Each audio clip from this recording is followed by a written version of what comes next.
Let's talk about the New Orleans Saints as a whole. It's a lot of good things about this franchise and a lot of bad things as well. We're entering year number 4 with Dennis Allen being the head coach, and so far he has not been successful. He was not a successful head coach of the Las Vegas Raiders, the then Oakland Raiders. And when you look at Dennis Allen over the last couple of years, in 2021 they went 9-8. That's solid. 7-10 in 2022, that was horrible. 2023, 9-8. That's a lot of mid. And the last time this Saints organization made the NFL playoffs was in 2020. They went 12-4. Now, this is a Saints fan base that is known to be spoiled at times with Sean Payton and Drew Brees, one of the best head coach and quarterback duos we've ever seen in the NFL. And Sean Payton will go down as one of the best head coaches in Saints history, if not the best head coach in Saints history. Dennis Allen got promoted to being the head coach when Sean Payton at the time wanted to retire. Now he's the new head coach of the Denver Broncos. Had a solid first season with the Denver Broncos. We'll see if he can go out there and help develop Bo Nix. But it left the Saints in a terrible situation, because not only did Sean Payton step away, the year before that, Drew Brees, he was done. He retired. And we saw that coming. When you look at Drew Brees, the arm was not the same. He suffered that brutal shoulder injury many years before, but yet he still had a Hall of Fame caliber career. They have been looking for that franchise quarterback. Jameis Winston showed a lot of solid moments. I'm not going to tolerate the Jameis Winston slander here on this channel. He did have a lot of bad moments, yes. He had a lot of horrible moments with the Tampa Bay Buccaneers. But Jameis Winston was a solid option at times. A franchise quarterback? No. But he was a solid backup quarterback to have. On a week-to-week basis, you don't want him to be your guy. But he dealt with injuries. He had a back injury, some ankle injuries. They insert Andy Dalton. Andy Dalton at this stage of his career is also just a solid backup to have. Dennis Allen wanted his quarterback. And what I mean by that is this. He coached up Derek Carr when he was a former coach with the Raiders right before he got fired. He comes over to the New Orleans Saints, was defensive coordinator for many years, a great defensive coordinator, may I add you, and he's still a great defensive mind. So you had to know when the Raiders cut him, this was going to be the number one option. Well, Derek Carr would come over to the New Orleans Saints, and they would give him a massive deal. And that first year, they went 9-8, and that's the 2023 season. Derek Carr is not a franchise quarterback. Derek Carr will always put up big numbers, and I'm going to stand on that point. He's not a horrible quarterback to have. He's not a bottom 3 or bottom 5 quarterback in the NFL in terms of starters, but he's not a top 10 to top 15 quarterback either. You're not going to win games solely because of Derek Carr. But Derek Carr was not the main reason to why this offense has been so bad this season and years before. And this is what is giving Dennis Allen a bad rep right now, even back to when he was a head coach with the Raiders. He can't figure out the offensive side of things. He let Pete Carmichael be the offensive play caller right after Sean Payton retired. Pete Carmichael is not a good offensive mind. He hid underneath Sean Payton for years, and that's the fact. This Saints offense has statistically looked very good. Numbers don't tell the entire story. This Saints offense will have a big play. So let's just use this for example. They'll get a big play with Derek Carr. He'll throw the football deep down the sideline to Chris Olave for 15 to 20 yards. And next thing you know, they'll run 3 run plays in a row with a weak offensive line that they had this season. And they'll just settle for a field goal. It made zero sense. And when they would go against a favorable matchup that was weak against the run, they would try to throw the football as much as possible with Derek Carr. It made zero sense. It was no structure to the offense, and it was just a bunch of deep routes going down the field. That was it. You have the occasional slant by a guy like Rashid Shaheed or a guy like Juwan Johnson when he was fully healthy. And we'll talk more in depth about the roster in the next couple of minutes. But letting Pete Carmichael go may be one of the best moves the Saints have done in the last couple of years. But this has to be a winning season for Dennis Allen. And not only just a winning season, you have to make the NFL playoffs. I'm not going to say that they have to go out there and win a playoff game or two, because that's going to be hard. Yes, the NFC is weaker than the AFC right now, but the Saints are in a very weak division. The Atlanta Falcons are bringing over Kirk Cousins, a very good quarterback. But at the same time, a brand new head coach in Raheem Morris. We'll see if he can figure things out on that front with the Falcons. The Carolina Panthers, they're still a rebuilding team, but they're not a team to be scoffed at right now. And the Tampa Bay Buccaneers, they just won this division in the last couple of years. They've won the division 4 years in a row. So when I look at the New Orleans Saints, they're right there. They're not a horrible team, but they're not one of the best teams either. They're stuck in purgatory, and they have a lot of good players. So if this doesn't work out, they're going to have to blow this thing up and let Dennis Allen go and let everyone else go as well. But they went out there, they fired Pete Carmichael, like I said a couple of seconds ago, and they've just brought in Clint Kubiak. Clint Kubiak is a solid offensive mind. This is a guy that's been around the NFL for a couple of years now. He is part of that Kyle Shanahan coaching tree. I think that he can come over and give this offense a brand new perspective that they really need. He was a pass game coordinator for the San Francisco 49ers in 2023. In 2022, he was a Denver Broncos pass game coordinator and the quarterback's coach. And in 2021, he was an offensive coordinator for the Minnesota Vikings. He's done a lot of good things. He's going to try to run the football and get guys involved in the backfield like Alvin Kamara and Jamal Williams and Kendre Miller as well. And I'm not just saying just make Derek Carr a complete game manager, but the way that this offensive line is set up, I would not go against that thinking. Because when you look at the Saints offensive line, part of the reason why Derek Carr struggled so much early on into the season, they were not 100% healthy. And Trevor Penning was a terrible tackle. Now, he can develop moving forward, but so far, he looks like a bust. Trevor Penning is a former first-round pick. He went in the same draft class with Chris Olave. Chris Olave has been a superstar. Trevor Penning missed a lot of time his rookie season dealing with a foot injury. He played 6 games. In his sophomore season, he looked terrible. He's a liability in the run game, and he's terrible in the pass game as well. And this is just adding ice on the cake to this offensive line that's already dealing with problems. Ryan Ramczyk, one of the best players on this team and one of the best tackles in the NFL, he may miss all of this upcoming season dealing with a knee injury. Now, retirement is not even close to being near for this kid. I know a lot of people think about David Bakhtiari when you're dealing with the knee injuries, but this is the first time that Ryan Ramczyk has dealt with an injury like this, and his body just did not respond very well to the material that was put into his knee. When I look at Ryan Ramczyk, if he can come back in a year and you have him and Talasay Fuaga, who you drafted in the first round, that's a very good tackle duo if he can pan out. So that's why they went in the first round. They drafted a tackle to go out there and help out Derek Carr. It's easy to beat up on Derek Carr, and trust me, I'm going to give him a fair criticism in the next couple of minutes, but Derek Carr really didn't have much time in the pocket going against some of the better teams and some of the better defenses in the NFL. That's not on him. Coaching let him down, and the offensive line protection let him down as well. And I will say this about Derek Carr. He shows some flashes of looking like a very good quarterback moving forward towards the end of the season.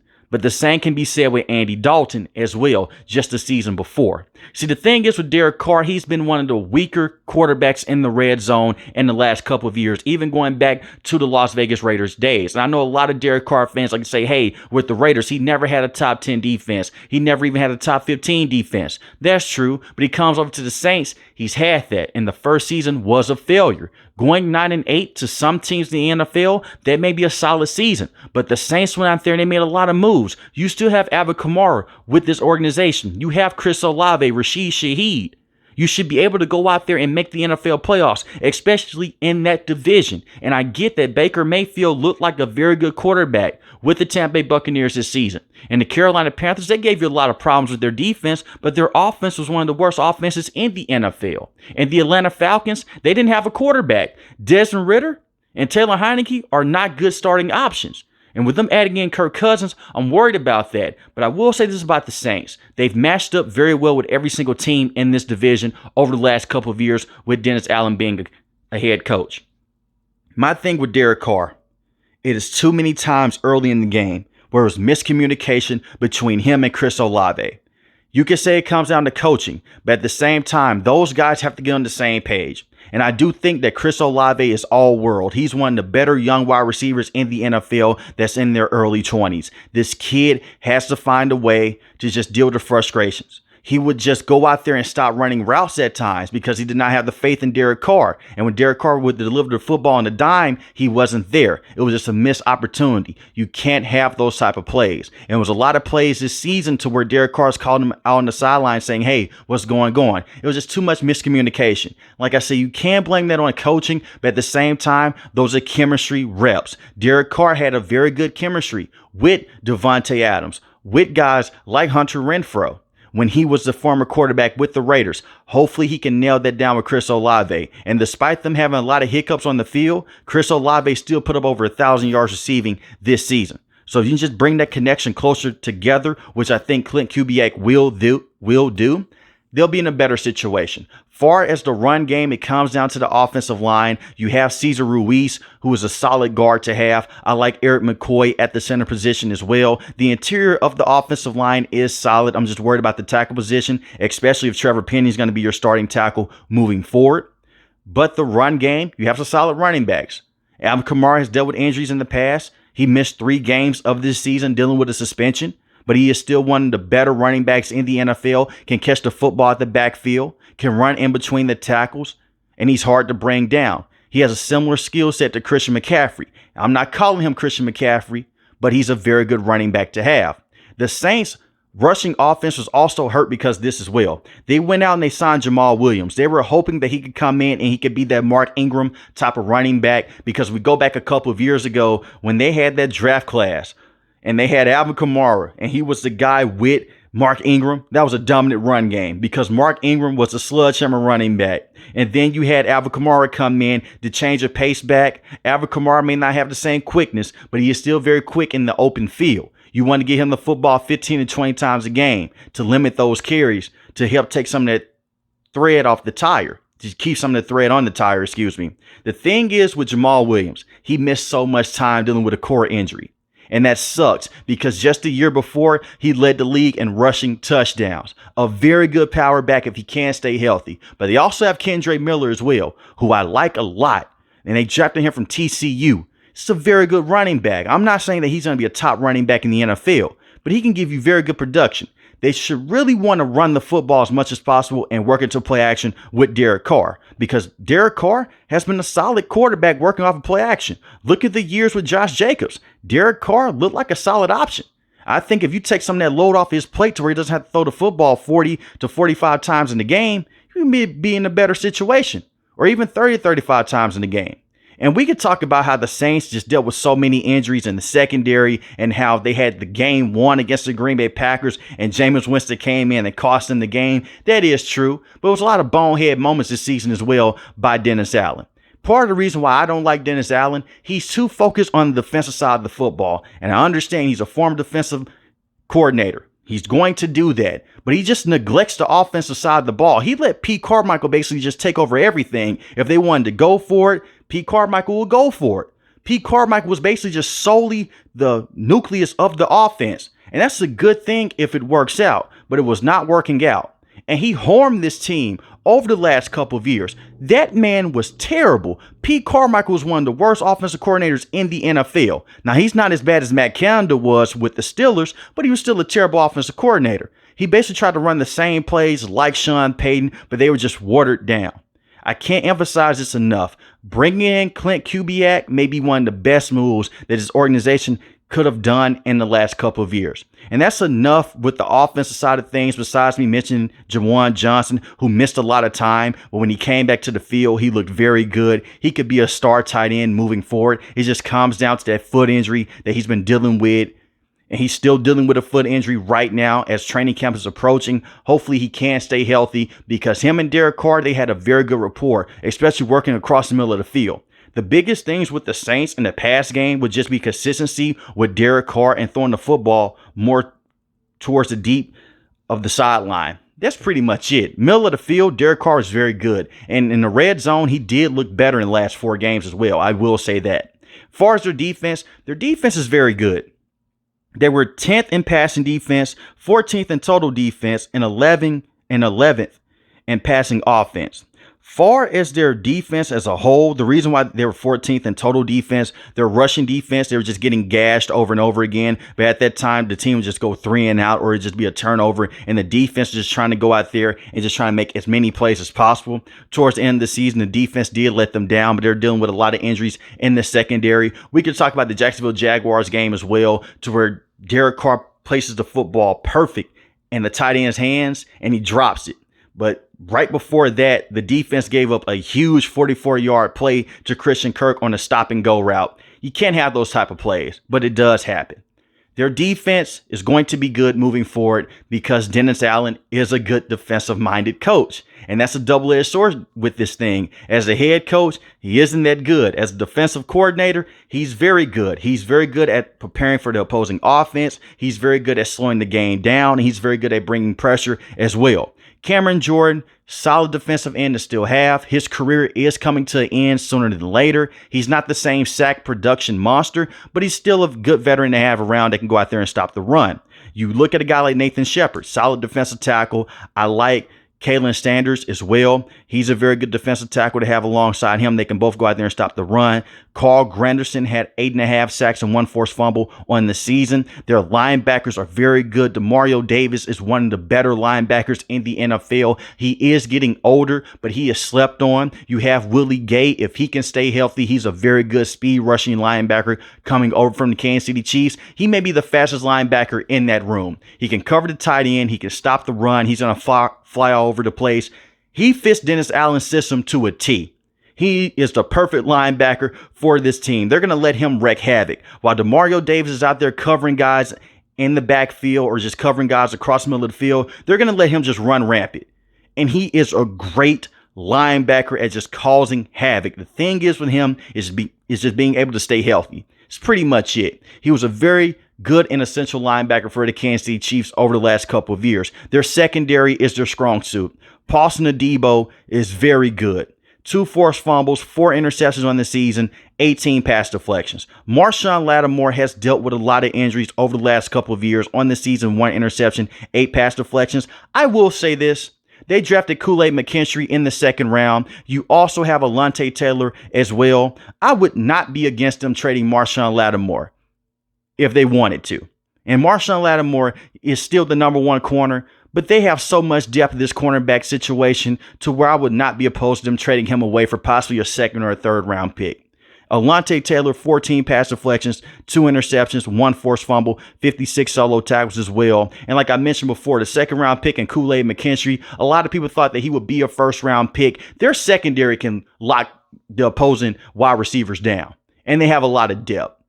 Especially if Lattimore can go out there and stay on the field and give you 12 to 13 games in the season. And their safeties are solid as well. They still have Tyrann Mathieu going around doing his thing. He used to be with the Arizona Cardinals, was a very good safety with the Kansas City Chiefs, and just came off a very good season with the New Orleans Saints as well.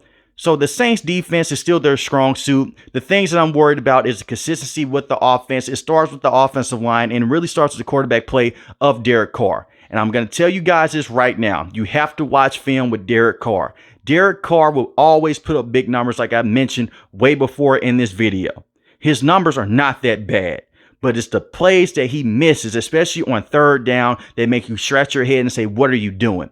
But hopefully Clint Kubiak can come in and fix his thing, because if he can't, I can easily see Dennis Allen being fired after this upcoming season and them letting Derek Carr go as well. They also drafted Spencer Rattler in this draft class. I will say this is for Spencer Rattler. If Derek Carr does go down, you can bring him in for a couple games. He is not ready to play right now. In the next couple of years, he could be a very good solid option moving forward. But I'm not going to come on this channel and say that he's going to be your next franchise quarterback. But you really never know. But I do think the Saints would have benefited from firing Dennis Allen and going into a different situation. I'm not going to be shy about it. I just don't like him as a head coach. But he could prove me wrong. But let me know in the comment section below, how do you guys feel about the New Orleans Saints? And are they a true contender in the division that they're in? If you're new to the channel, hit the subscribe button. If you like the video, hit the like button. Most importantly, we want each and every last one of you guys stay safe, stay positive. Thanks for watching the video, guys. God bless.